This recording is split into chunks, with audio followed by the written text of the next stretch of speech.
جو اپنا دین بچانے کے لیے ایک غار میں چھپ گئے تھے، اور اللہ تعالیٰ جل شانہ نے اپنے فضل سے ان کی حفاظت فرمائی۔ دقیانوس کے زمانے میں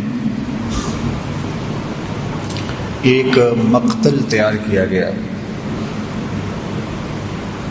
اور افسوس شہر کے اندر جو لوگ بتوں کی پرستش نہیں کرتے تھے ان کو اس مقتل میں لے جا کر کے قتل کر دیا جاتا۔ لوگ ڈرتے ہوئے بتوں کی پرستش کرنے لگے۔ اسی شہر میں صالح اور نیک خاندانوں کے کچھ لڑکے تھے جنہوں نے بتوں کی پرستش سے انکار کر دیا۔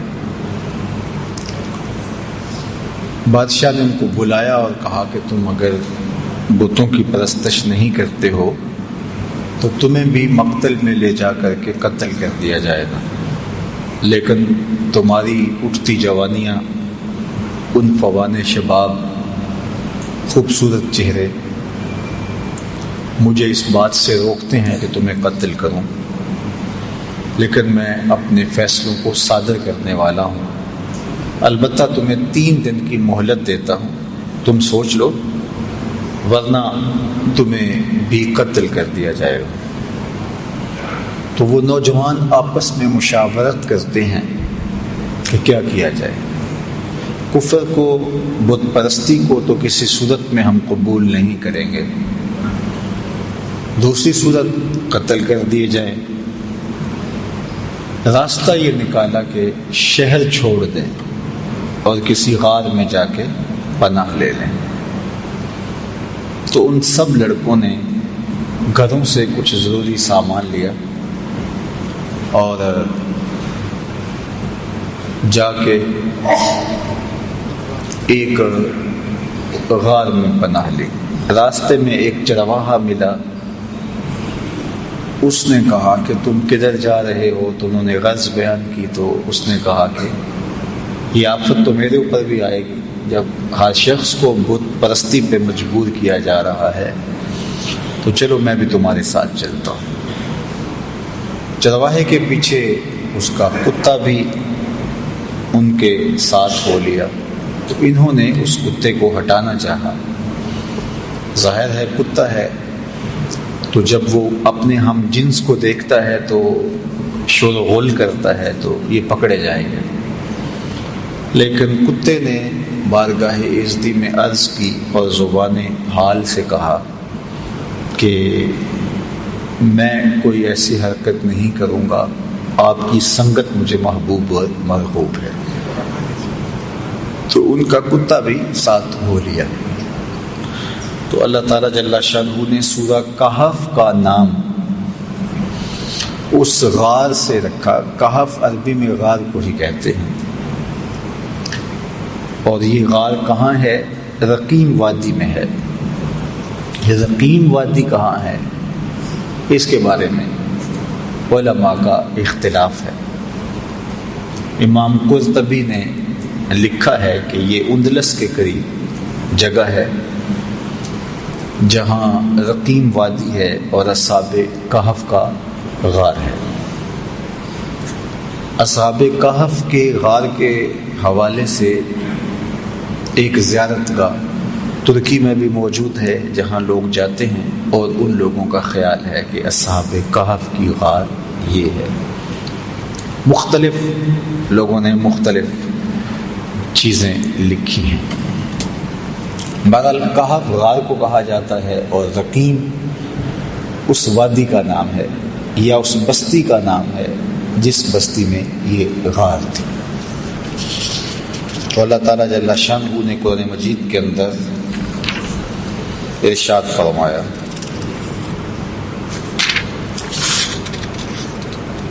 ام حسبت ان اصحاب الکہف والرقیم کانوا من آیاتنا عجبا۔ تمہیں معلوم ہے کہ پہاڑ کی کھو اور جنگل کے کنارے والے ہماری ایک عجیب نشانی تھے۔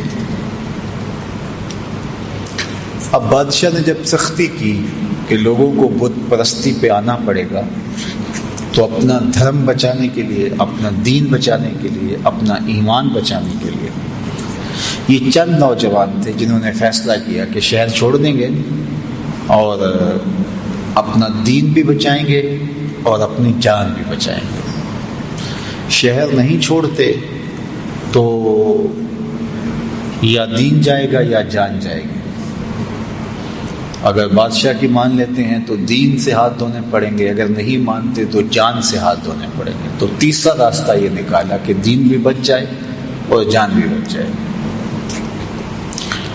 تو یہ اس غار میں پہنچے، ظاہر ہے منزل ان کی آگے تھی، تو ابھی یہ شام کو بھاگے تو رات 1 رات 2 رات وہاں قیام کرتے اور پھر آگے کہیں نکل جاتے۔ لیکن وہیں جب پہنچے تو ان کے اوپر نیند کا غلبہ آ گیا اور یہ اس غار میں سو گئے۔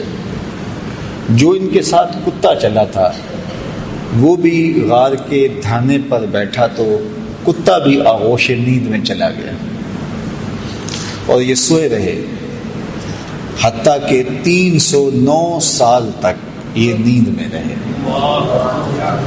3 صدیاں بیت گئی اور یہ نیند کی حالت میں رہے۔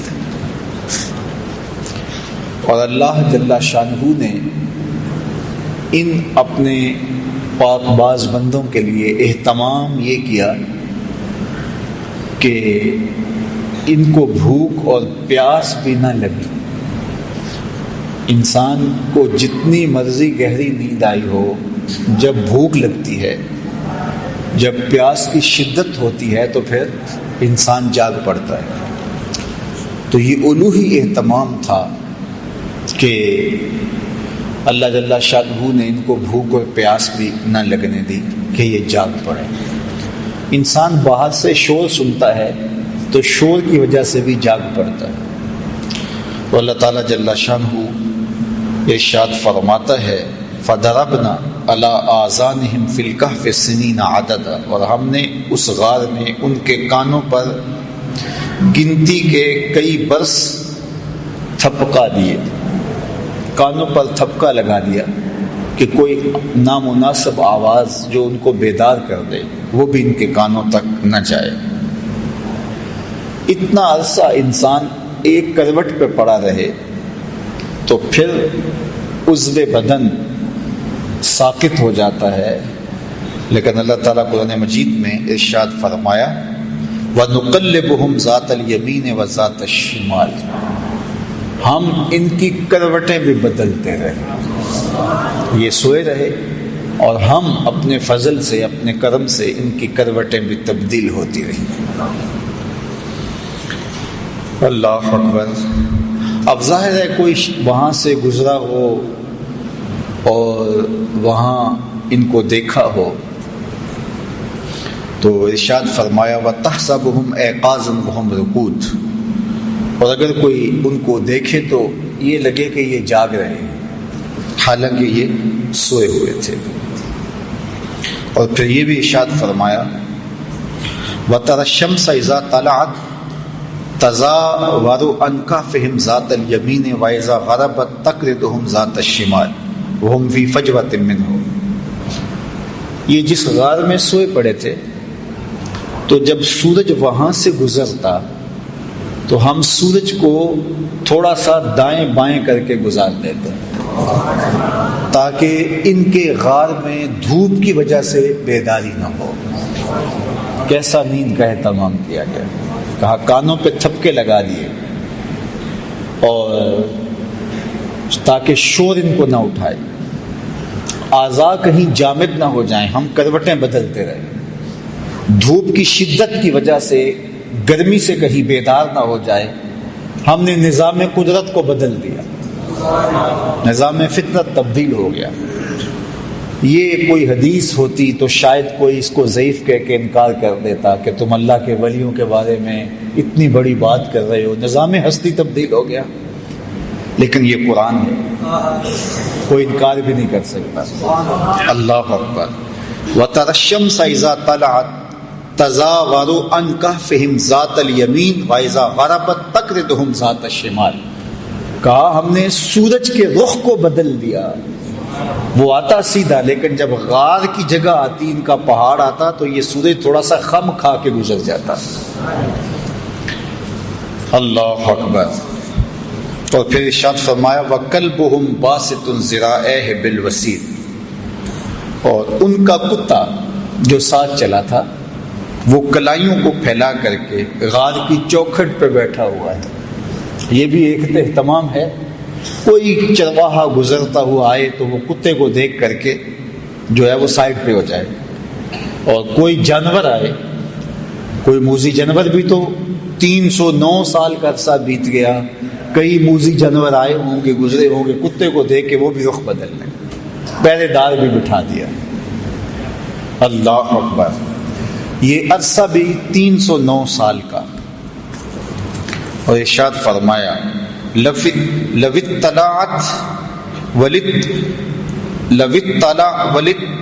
طلعت علیہم لولیت منہم فرارا ولا ملیت منہم رعبا، اگر تو انہیں جھانک کر دیکھے تو ان سے پیٹ پھیر کر بھاگے، ان کی ہیبت تیرے سینے میں بھر جائے۔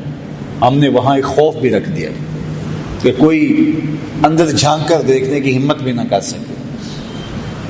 اللہ کے ولی سو رہے ہیں، قدرت نے الوہی اہتمام کر رکھے، سورج بھی رخ بدل کے گزر جاتا ہے، کتا غار کے دھانے پہ بیٹھا ہے، کوئی اندر آنے کی ہمت نہیں کر پاتا، ان کے کانوں پر ہم نے جو ہے وہ تھپکے لگا دیے، کوئی آواز بھی ان تک نہیں پہنچتی، دھوپ غار کے اندر جاتی نہیں ہے کہ وہ بیدار ہو جائے، بھوک اور پیاس کی شدت انہیں تنگ کرے اور وہ بیدار ہو جائیں، ایسا بھی نہیں ہے۔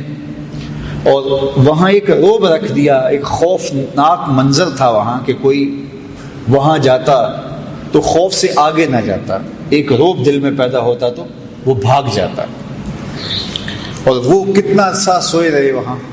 309 سال تک۔ اللہ اکبر۔ 309 سال بیت گئے۔ اچھا، یہ ابھی آ کے سوئے ہی تھے، کچھ عرصہ کے بعد افسوس کا بادشاہ دقیانوس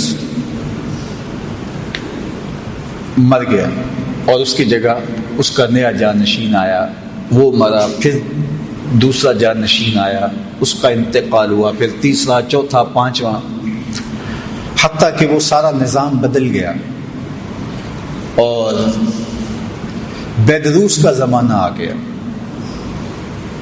اور یہ نیک اور صالح حکمران تھا، اور یہ اس بات کا خیال رکھتا تھا کہ لوگوں کو عدل و انصاف فراہم کیا جائے، اور لوگوں کے عقائد درست ہوں، اللہ پر آخرت پر لوگوں کا ایمان ہو۔ لیکن ایک فتنہ اس کے دور میں بپا ہوا۔ کچھ لوگوں نے کہا کہ حشر اجساد نہیں ہوگا، یعنی قیامت کے دن روحیں ہوں گی جو اللہ کے حضور پیش ہوں گی، اور ان کا معاملہ ہوگا، جسم نہیں اٹھائے جائیں گے، حشر ارواح ہوگا، حشر اجساد نہیں ہوگا۔ یہ مٹی کے اندر بدن مل جائے گا، گل سڑ جائے گا، تو کیسے دوبارہ مٹی سے بدن کو اٹھایا جائے گا اور پھر حشر اجساد ہوگا؟ یہ بات سمجھ میں نہیں آتی۔ مشرکین مکہ کی سمجھ میں بھی یہ بات نہیں آئی، انہوں نے بھی یہی کہا تھا، وَضَرَبَ لَنَا مَثَلًا وَنَسِيَ خَلْقَهُ قَالَ مَن يُحْيِي الْعِظَامَ وَهِيَ رَمِيمٌ۔ سورہ یاسین کا آخر رکوع اٹھائیے۔ انہوں نے بھی کہا کہ جب ہم گل سڑ جائیں گے، ہڈیاں مٹی میں مل جائیں گے، تو کس طرح دوبارہ ہمیں اٹھایا جائے گا؟ وہ کہتے تھے یہ بات سمجھ میں نہیں آتی کہ ہم دوبارہ زندہ کیے جائیں، دوبارہ ان اجسام کو اٹھایا جائے۔ اور نضر بن حارث کہیں سے پرانی قبر سے کوئی بوسیدہ سی ہڈی اٹھا لایا، اور ہڈی اٹھا کر کے حضور کے سامنے آ کھڑا ہوا، اور ہڈی کو، بربری سی ہڈی کو یوں حضور کے سامنے توڑتا ہے، اور اس کے ریزے زمین پہ گرتے ہیں، اور ساتھ حضور علیہ السلام سے مخاطبت کرتے ہوئے کہتا ہے ان ہڈیوں کو کون زندہ کرے گا جو میرے ہاتھوں کے معمولی لمس کو بھی برداشت نہیں کر پا رہے، ان کے ریزے ریزے ہو رہے ہیں۔ آپ جو دین لے کر آئے ہیں اس دین میں یہ ہے کہ ان ہڈیوں کو بھی زندہ کیا جائے گا، تو مجھے بتائیے ان ہڈیوں کو کون زندہ کرے گا؟ قل یحییھا الذی انشأھا اول مرہ وہو بکل خلق علیم۔ فرمایا محبوب فرما دیجئے یہ تو ہڈیاں ہیں، جب ہڈیاں بھی نہیں تھی جس نے انسان بنا لیا وہ ہڈیوں کو بھی زندہ کر لے گا۔ اب تو میٹیریل موجود ہے لیکن بکھرا پڑا ہے، میٹیریل ہے کمزور ہو گیا ہے، تو جب یہ ہڈیاں بھی نہیں تھیں تو جب امر کن سے اس نے ہڈیوں کے بغیر انسان کو کھڑا کر دیا اور ہڈیاں پیدا کر دی، تو اب تو ان ریزوں کو جوڑ کے بنانا ہے، بکھرے میٹیریل کو جوڑنا ہے، تو اس کے لیے کیا مشکل ہے؟ تو بہت سارے لوگوں کی بات یہ سمجھ میں نہیں آتی، وہ کہتے ہیں کیسے ہو سکتا ہے؟ اللہ اکبر۔ تو اس زمانے میں بیدروس کے زمانے کے اندر یہ 300 سال کا عرصہ ہے دقیانوس سے بیدروس کے زمانے کا، مورخین نے لکھا ہے۔ تو اس زمانے میں حشر اجساد پہ بات ہو رہی تھی اور لوگوں کے دو گروہ بن گئے تھے۔ ایک طبقہ کہتا تھا کہ جسم بھی اٹھائے جائیں گے اور روحوں کو تو موت نہیں ہے، اور دوسرا طبقہ کہتا ہے کہ نہیں، جو گل سڑ گئے مٹی میں وہ کیسے اٹھائے جا سکیں گے؟ 3 دن کے بعد تو بدن پھٹنے لگتا ہے اور کچھ عرصے کے بعد ہڈیاں بھی گل جاتی ہیں، تو کس طرح جو ہے وہ دوبارہ اٹھایا جائے گا مرنے کے بعد؟ ہاں، روحوں کا حشر ہوگا، اجساد کا حشر نہیں ہوگا۔ یہ اس بحث میں پڑے ہوئے تھے، شہر میں یہ ہنگامے تھے، اس عنوان سے مناظرے تھے، طبقات تھے، اور ملک بیدروس بہت پریشان تھا کہ کس طرح قوم کو سمجھایا جائے۔ اور ادھر ان اللہ کے ولیوں کو سوئے ہوئے 309 سال بیت چکے تھے۔ اچانک ایک کی آنکھ کھلی، پھر دوسرے کی کھلی، تو چند لمحوں کے اندر یہ سارے جاگ کے بیٹھ گئے۔ اب بیٹھے ہی تھے کہ بھوک کی شدت محسوس ہوئی، اور جب شدت محسوس ہوئی تو کہا کہ جاؤ کوئی شخص چھپ چھپ کے جائے اور جا کے ہمارے لیے کھانا لے آئے اور دیکھے کہ کسی کو پتہ نہ چلے۔ پہلے تو پریشان ہوئے کہ ہم کتنی دیر سوئے ہیں، بعض نے کہا دن کا کچھ حصہ سوئے ہیں، رات کو آئے تھے اور اب چاشت کا وقت ہے تو بس ہم کافی دیر سے سوئے ہوئے ہیں، بعض نے کہا نہیں ہم شاید پرسوں سے سوئے ہوئے ہیں۔ جب دیکھا تو ناخن بڑے ہوئے تھے تو بال بھی بڑے ہوئے تھے، تو کہا ہمارا معاملہ کوئی عجیب ہی لگتا ہے، ہمارے بدن پہ اتنی تھکن بھی نہیں ہے کہ ہم مدتوں سوئے ہوں، اور پھر کیسے ہو سکتا ہے کہ ہم اتنی دیر سوئے رہے ہوں، اور جو ہے وہ کیسے ممکن ہے؟ تو پھر کہنے لگے خیر ہمارا معاملہ کچھ عجیب سا ہی ہے، اور انہوں نے پہلے تو بحث کی، قالوا لبسنا یوما او بعد یوم، پھر کہا قالوا ربکم عالم بما لبستم، اللہ خوب جانتا ہے ہم کتنی دیر سوئے، چھوڑو اس بحث کو، بھوک کی بڑی شدت ہے تو کوئی جائے اور جا کے شہر سے چھپ چھپ کے چلا جائے اور کھانا لے آئے۔ تو ان میں سب سے سینئر اور بڑا جو شخص تھا اس کا نام حضرات مفسرین نے یملیخہ لکھا ہے، تو اس کو انہوں نے جو ہے وہ سونے کے سکے دیے اور کہا جاؤ تم جا کے شہر سے کوئی کھانا لے آؤ۔ یہ جب شہر کی جانب بڑھا تو شہر کا دروازہ، عمارات ساری بدلی بدلی دکھائی دی۔ ابھی کل ہی تو نکلے تھے اور ماجرا کچھ اور تھا، آج عمارتیں کچھ اور ہیں۔ آج سے 50-60 سال پہلے کوئی شخص یہاں راہ والی روڈ سے اتر کر کے یہاں کینٹ کے اندر کسی پرانی بستی میں آیا ہو، اور 60 سال 70 سال کے بعد اگر وہ دوبارہ وہاں سے اترے اور یہ عمارتیں، یہ عالی نصب سڑکیں، یہ لشکار عمارتی مارکیٹیں، یہ جگہ جگہ باغات، پھوٹتے فوارے، وہ کہے گا یہ میں کدھر آ گیا ہوں؟ میں 80 سال قبل آیا تھا، یہاں تو یہ بستی ہوتی تھی، یہاں قبرستان ہوتا تھا، یہاں پیپل کا درخت ہوتا تھا، یہاں برگد کا سایہ دار گھنا شجر ہوتا تھا، یہاں کنواں چلتا تھا، یہاں کھیت تھے، یہ کیا منظر ہے؟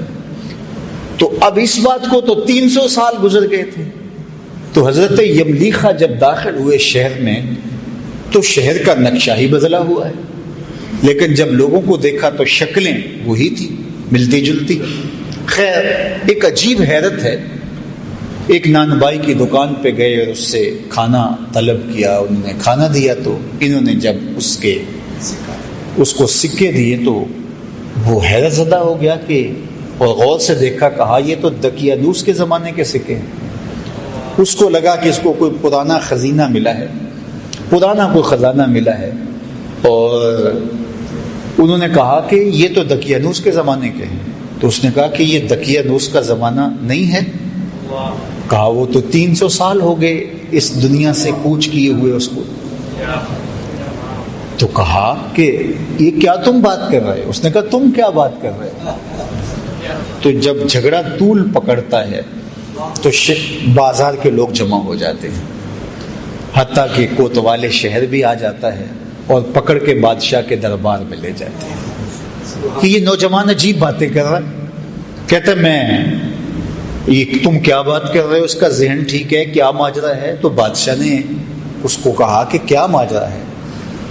تو اس نے بتایا کہ ہم تو اپنا دین اور دھرم بچانے کے لیے شہر سے نکلے تھے، دقیانوس کا زمانہ تھا، تو اب یہاں بدلے ہوئے حالات، ہمارے پاس سکے ہیں، ابھی کل کی بات ہے۔ تو ایک وزیر نے کہا بادشاہ سلامت، دقیانوس کے زمانے میں کچھ نوجوان بھاگ گئے تھے شہر سے، اور ان کو گرفتار کرنے کے لیے دقیانوس نے کافی کوشش کی تھی لیکن نہیں ہو سکا تھا۔ پھر تختیوں پر ان کے نام لکھوا کر شاہی خزانے میں رکھ دیے تھے اور کہا تھا کہ یہ جب بھی پکڑے جائیں ان کو کڑی سزا دی جائے۔ تو کہیں یہ وہی نوجوان نہ ہو، تو وہاں سے وہ تختیاں لائی گئی اور اس کے اوپر وہی نام لکھے ہوئے تھے۔ تو حضرت یملیخہ کو بھی بات سمجھ آ گئی، ان کو بھی بات سمجھ آ گئی۔ قرآن مجید نے یہ سارا منظر نامہ بیان کیا ہے۔ اللہ اکبر۔ پھر یہ لوگ بادشاہ سمیت یملیخہ کو لے کے ان کے غار تک پہنچے، اور جب لوگوں کو آتے ہوئے دیکھا تو یہ سارے گھبرا گئے کہ ہم پکڑے گئے، کیونکہ غار کے اندر موجود باقی لوگوں کو تو پتہ نہیں تھا کہ وہاں ماجرا کیا ہوا اور ہم کتنا عرصہ سوئے رہے۔ تو جب یہ بہت مضطرب ہوئے تو حضرت یملیخہ بھاگ کر آگے چلے گئے اور جا کے ان کو ساری کہانی سنائی کہ اللہ نے ہمیں عرصہ تک سلائے رکھا۔ اور پھر یہ بادشاہ کی قیادت میں آیان سلطنت کے لوگ جا کے اصحاب کہف سے ملے، ان سے ملاقات کی اور یہ ان سے ملے، اور پھر وہ جو مسئلہ تھا حشر اجساد نہیں ہو سکتا، حشر ارواح ہوگا، تو یہ مسئلہ بھی حل ہو گیا کہ جو رب بغیر کھانے اور کھلانے اور پلانے کے 309 سال تک ان بندوں کو زندہ رکھ سکتا ہے، وہ قبروں میں سے بھی اٹھا لے گا اور جسموں کے ساتھ اٹھا لے گا۔ تو یہ ان سے ملے، اس کے بعد ان کو دوبارہ طبی موت واقع ہو گئی، اور وہیں ان کو اس غار کے اندر ہی دفن کر دیا گیا اور آگے دیوار چن دی گئی۔ وہاں اللہ نے قرآن مجید میں ارشاد فرمایا کہ یہ سب وَكَذَلِكَ أَعْثَرْنَا عَلَيْهِمْ، یہ کیوں سب کچھ ہوا؟ لِيَعْلَمُوا أَنَّ وَعْدَ اللَّهِ حَقٌّ، تاکہ لوگوں کو پتہ چل جائے کہ اللہ کے وعدے سچے ہیں، وَأَنَّ السَّاعَةَ لَا رَيْبَ فِيهَا، اور قیامت کے قائم ہونے میں کوئی شک نہیں ہے، اجساد کا ارواح ہوگا۔ اذ یتنازعون بینہم امرہم فقالوا ابنوا علیہم بنیانا۔ اللہ اکبر۔ فرمایا پھر وہ وقت بھی آیا وہاں کے لوگوں کا اختلاف ہو گیا، بعض نے کہا کہ یہاں جو ہے وہ عمارت کھڑی کر دی جائے، لیکن وہ لوگ جو غالب ہوئے انہوں نے کہا یہاں ہم مسجد بنائیں گے۔ ارشاد فرمایا قال الذین غلبوا علی امرہم لنتخذن علیہم مسجدا، کہ ہم یہاں مسجد بنا دیں گے تاکہ یہاں لوگ آ کر کے نماز پڑھیں اور پاک بندوں کی قربت کی برکتیں حاصل کریں۔ تو ان کو وہاں دفن کر کے غار کے آگے دیوار کر دی گئی اور ساتھ مسجد بنا دی گئی، اور یہ بادشاہ وقت کے حکم سے آیان سلطنت کے مشورے سے یہ ہوا۔ اللہ اکبر۔ اب اللہ تعالیٰ قرآن مجید میں ارشاد فرماتا سیقولہم ثلاثۃ رابعہم کلبہم، بعض نے کہا 3 تھے چوتھا ان کا کتا تھا، ویقولون خمسۃ سادسہم کلبہم، بعض نے کہا 5 تھے چھٹا ان کا کتا تھا، رجما بالغیب، یہ ان کی اس طرح کی باتیں ہیں، ان کے اندازے ہیں، ان کی تک بندیاں ہیں۔ ویقولون سبعۃ وثامنہم کلبہم، بعض نے کہا کہ وہ 6 تھے اور 7واں ان کا کتا تھا، 7 تھے 8واں ان کا کتا تھا۔ قل ربی اعلم بعدتہن ما یعلمہم الا قلیل، ارشاد فرمایا کہ تمہارا رب خوب جانتا ہے، محبوب آپ فرما دو میرے رب کو خوب پتہ ہے وہ کتنے تھے، تمہارا موضوع نہیں ہے کہ ان کی تعداد کتنی تھی، تم اس میں الجھ کے نہ رہ جاؤ کہ وہ 7 تھے، وہ 5 تھے، وہ 3 تھے، چوتھا ان کا کتا تھا، چھٹا ان کا کتا تھا یا 8واں ان کا کتا تھا۔ تمہارا موضوع یہ نہیں ہے، تمہارا موضوع یہ ہے کہ مر کر دوبارہ اٹھنا ہے اور ایک ایک عمل کا حساب دینا ہے۔ بعض اوقات ہدایت حاصل کرنے کی بجائے لا یعنی ابحاث کے اندر مبتلا ہو کر کے ہدایت کو لوگ ضائع کر دیتے ہیں۔ تو کہا کہ تمہارا یہ رب خوب جانتا ہے، وہ 3 تھے یا 5 تھے یا اس سے زیادہ تھے، تمہاری کیا غرض، جتنے بھی تھے تمہاری نظر اس مقصد پہ ہونی چاہیے تھی کہ انہوں نے کفر کو قبول نہ کیا اور شہر چھوڑ دیا، اور تمہاری نظر اس پہ ہونی چاہیے کہ 309 سال تک بغیر کچھ کھائے پیے وہ زندہ رہے اور اللہ نے ان کو اٹھا لیا۔